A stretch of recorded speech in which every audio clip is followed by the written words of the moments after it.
Hey, what's up guys, it's your boy Smegma Smoothie, and welcome back to the channel. Actually, pause, I am so sorry for putting that image into your head. Anyways, in this video, it's the next Convergence run for you. Pretty self-explanatory. This time is the Volcanist starting class, and I had no idea what this would be like before the run because I didn't watch any gameplay of this class. I was definitely surprised by how powerful I became later in the run, and everything sort of came together around the middle of the run, but obviously I'm not going to spoil anything.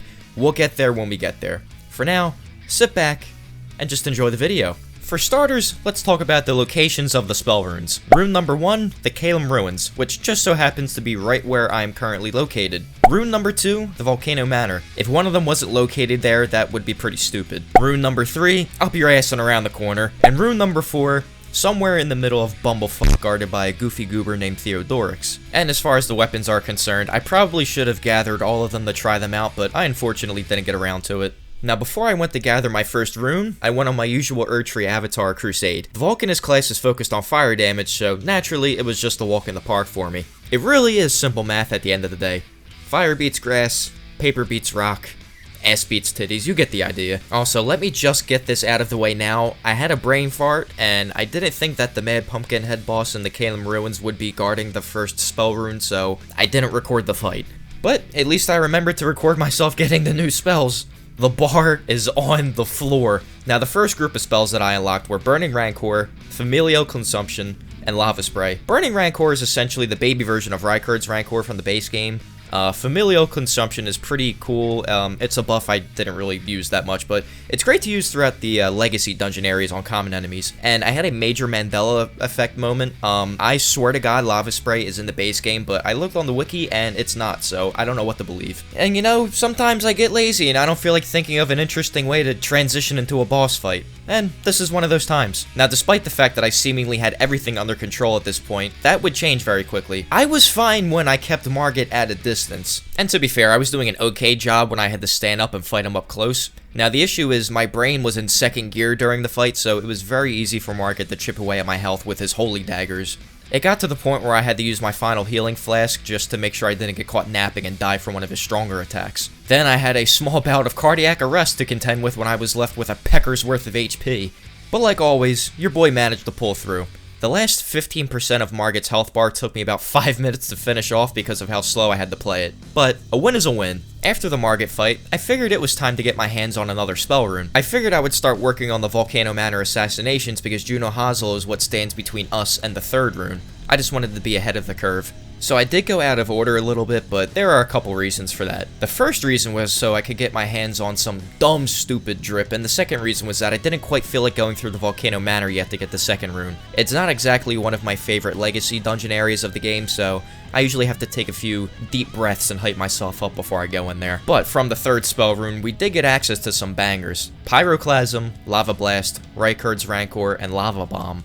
Now, the first thing I noticed right away was that I actually met their stat requirements, which was sick, because that usually doesn't happen in these runs. And the other thing I noticed was that Pyroclasm was probably gonna be my favorite spell in the entire run.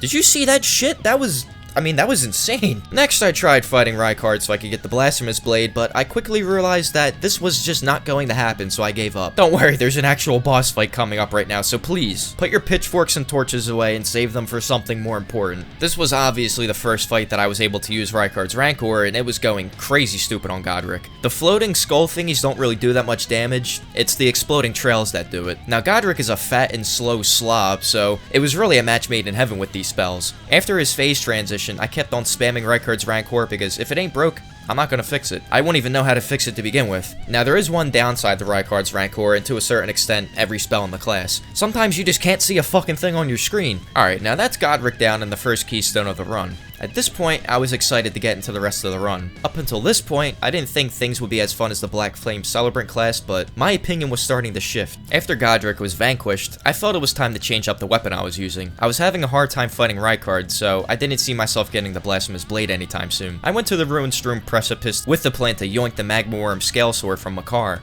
I just realized, it's been a long time since I took out one of these dudes on camera. My first attempt against Makar did not go according to plan. Very, very safe to say that. I decided to call an audible and commit my own act of blasphemy. Pretty in character with the theme of the run, in my opinion. I didn't foresee myself being able to beat Makar with my current weapons, skill set, or spells, to be honest. So, yeah, long story short, I went and grabbed the glintstone cleaver, and I just figured it would be a lot easier to use this since it was a magic weapon. It deals magic damage, so I wouldn't have to worry about Makar's fire resistance getting in the way. The Ash of War is also ridiculous on this thing. The difference that this weapon made was more noticeable than your redneck auntie's tramp stamp. I did more damage in 15 seconds than I did in about 5 minutes the last time around. Now, the fact of the matter is, human nature tells us to take the path of least resistance in order to get things done, and I am no different than any of you. Yeah, I bent the rules a little bit, but to be fair, I never made rules for any of these convergence runs anyway. After I got Makar to stagger, I went ham with another Ash of War, and next thing I knew, the big fella graduated from walking on 4 feet to walking on 2. No, Makar, don't walk on 2 feet. You're doing it wrong. That's a step in the wrong direction. Pretty soon you're going to create credit scores and NPC streamers. Yeah, this was the fight where I also decided what I was going to be doing for the next run. One final swing of the axe delivered a kill shot to Makar, which gifted me exactly what I was looking for. After that, I beat Renala so I could gain the ability to respec. Unfortunately, Renala called me a broke bitch to my face and told me to come back when I could actually afford it. After I did a few things that I wasn't proud of for some extra cash, I changed up my stats just a little bit so I could use the Magma Worm Scale Sword. I hardly ever use great swords or colossal weapons, so this was an interesting change of pace for me. I finally gained the motivation to traverse the Volcano Manor, and I grabbed the second spell rune. Do not pay attention to the dead bodies strewn across the floor. That ain't got shit to do with me. Now, the second spell rune has a couple of pretty mid spells, but there is one absolute banger. Roiling Magma, Gelmir's Fury, Blasphemer's Outrage, and Lava Pool made their way to the playing field. Now, this clip doesn't do Roiling Magma enough justice because it works a lot better on larger enemies. And when I say a lot better, I mean those explosions from those little lava bombs do insane amounts of damage to enemies that are standing close by. It was time to test out my new weapon and my new spells. I wanted to shake things up a little bit in the series, so I made my way down to Astel via the port at the end of Celia Crystal Tunnel. Rykard's Rancor was putting in a tremendous amount of work in this fight, and it was absolutely cooking Astel's body and his health bar. Actually, is Astel more of a they-them? Maybe just an it. I'll go with that. After I made the dinosaurs look like chumps by actually surviving a meteor impact, it became very clear that I was just too hot for Astel to handle. Rykard's Rancor made his knees buckle, and then I delivered the final skull-crushing blow. That's the second keystone of the Forge acquired in convincing fashion, if I do say so myself. But of course, in true Flock of Turtles fashion, things rarely go smoothly for an extended period of time. This was probably my 10th attempt at fighting Sira at this point, and the major underlying issue for me was speed. Not my reflexes or dodging, it was the fact that most of my attacks were just too slow to even be viable. Sira's got cat-like reflexes, which I hope he does considering he's a literal fucking lion, but as you can see from the early stages of the fight, I had to resort to using Molten Stride to coat the arena in lava just so I could get some consistent chip damage. I couldn't even really get much use out of Rykard's Rancor because by the time I would get around to casting the damn thing, Sira would jump out of the way to the opposite side of the arena. When it did connect, it didn't last long, and on top of that, I had to worry about the fact that I was pretty much 2 big hits away from getting cooked every time I stepped into the ring. The fight took forever because I was just swapping back and forth from Molten Stride and Lava Dart. I had to settle for an entire battle's worth of chip damage until the very end when I actually managed to find a window for some big damage. After a botch stomp from Sira, I used my Ash of War to rip off a chunk of damage. That ultimately set me up for my victory in a very, very tough fight. Yeah, I know that's right. I do this shit 7 days a week and twice on Sundays. Next up is Placidusax, but we're gonna skip over that for now because the video will wind up being 7 hours long if I put in all my losses. I figured that was my cue to finally upgrade my staff. I was having a lot of trouble, so any bit of extra damage I could muster would have made my life a hell of a lot easier. So, I made my way below the Earth's surface and into the Gelmir hero's grave.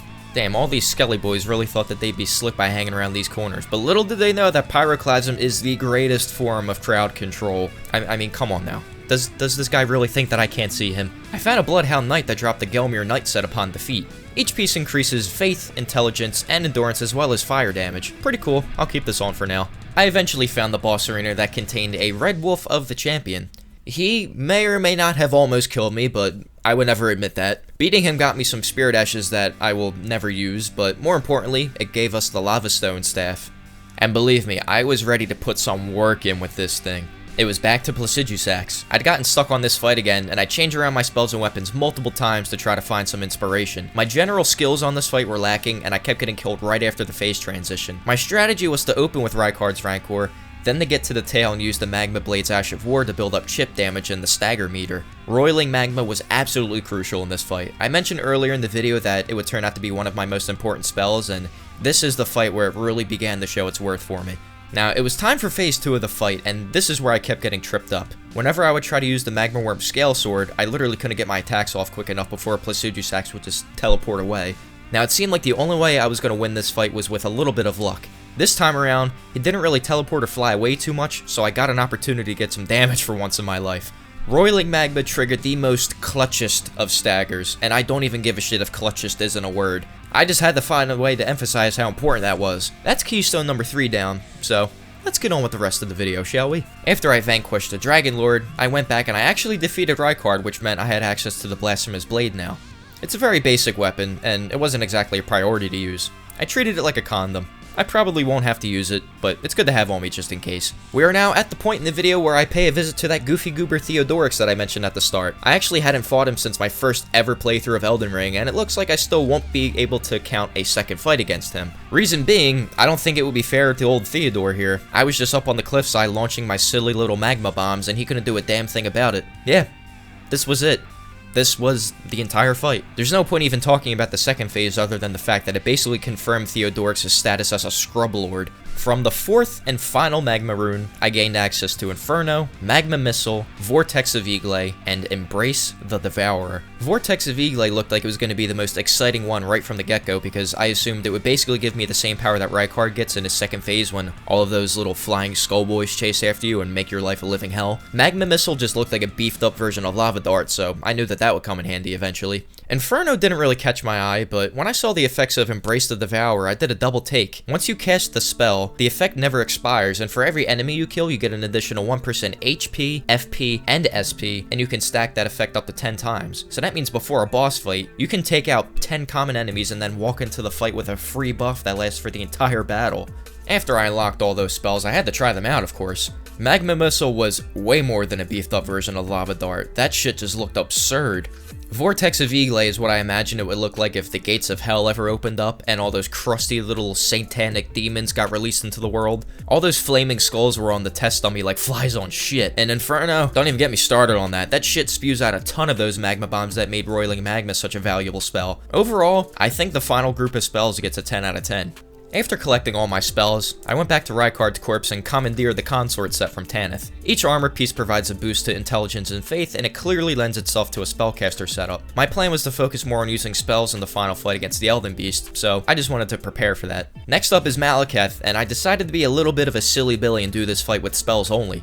The fight got off to a questionable start because I apparently don't know how to pay attention to what I'm doing for more than 5 continuous seconds. I guess I really must be a true member of Gen Z. After Magma Missile melted away a chunk of Malekith's health, I was like, hey, seems like a good idea to just keep doing that. I'm no economist or mathematical expert, but even with my limited understanding of life, I'm smart enough to keep doing what actually works. I said it once, but I'm gonna say it again, and maybe once more after this. Magma Missile is just a cracked out version of Lava Dart. Its casting speed is fast as hell, but the damage potential is so much higher. Once Malekith got down to phase 2, I cast Great Blade Phalanx to build up poise damage. I actually have no idea why I kept doing this considering I didn't have an actual weapon, but it, whatever. Now, the fight wasn't all smooth sailing. If it wasn't for that pillar coming up with the most clutch block of all time, I would have gotten cooked by one of Malekith's red sword energy wave thingamabobs. Now, unironically enough, it was after that near-death experience that I exposed his bitch ass and I went ham on him. With Malekith ever so close to his trip to Davy Jones' locker, my back was against the wall. I was out of flasks, and in a desperate attempt to land a knockout punch, I cast Roiling Magma, but he avoided the explosions. I had no flasks,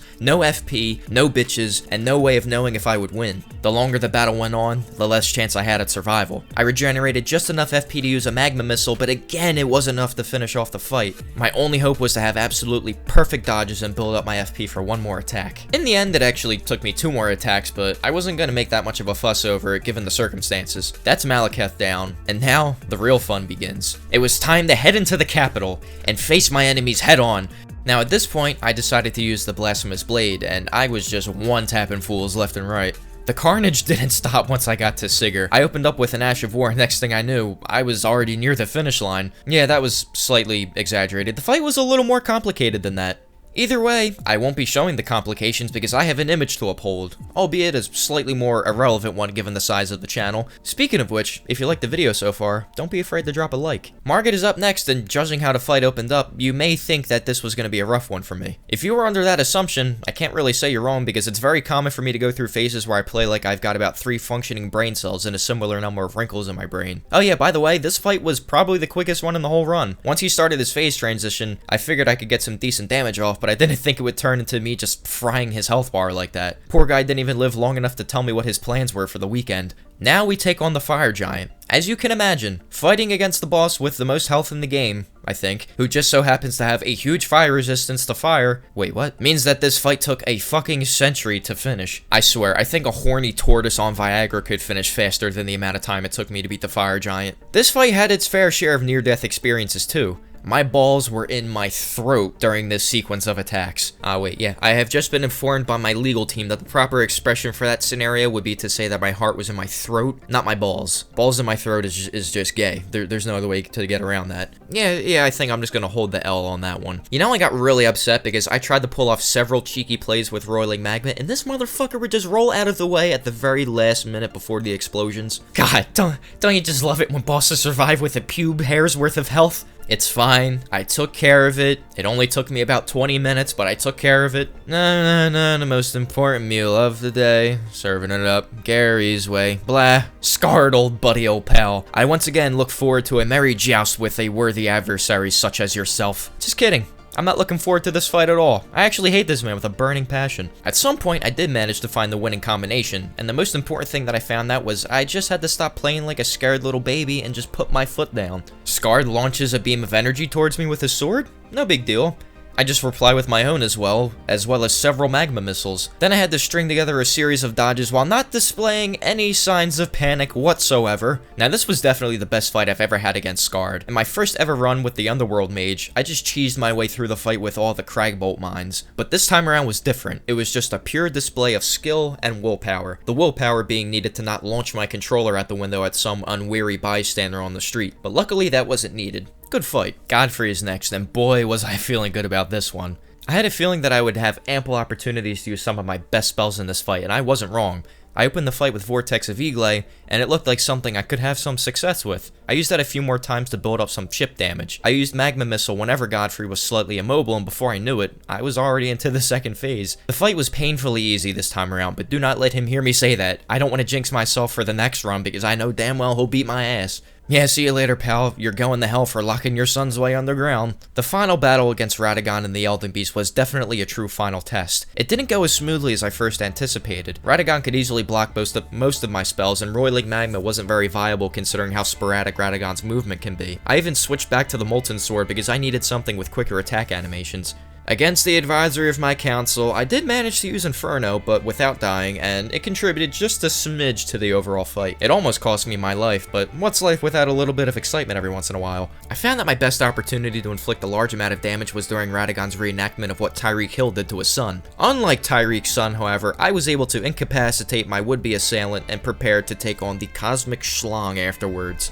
The party is always in the back with the Elden Beast. I finally got to see Inferno in all its glory combined with Roiling Magma. Over 10,000 damage from just 2 spells is very, very cash money if I do say so myself. This dude really thinks I ain't just gonna hang back and launch my magma missiles at him. Elden Beast was at just about 50% health, but in the Convergence mod, that's as good as dead. In this fight, at least. I initiated the final flurry of attacks with Vortex of Eagle, and then I went for the kill. Roiling Magma got launched at his feet, I kept up the onslaught, and he laid there helpless. It's over. Homie got cooked. The old adage still applies. If you can't take the heat, then get out of the kitchen. Yeah, man, that was a really, really fun class. Highly recommend. I'm going to be doing more Convergence mod runs in the future, so if you want to see them, feel free to subscribe to the channel.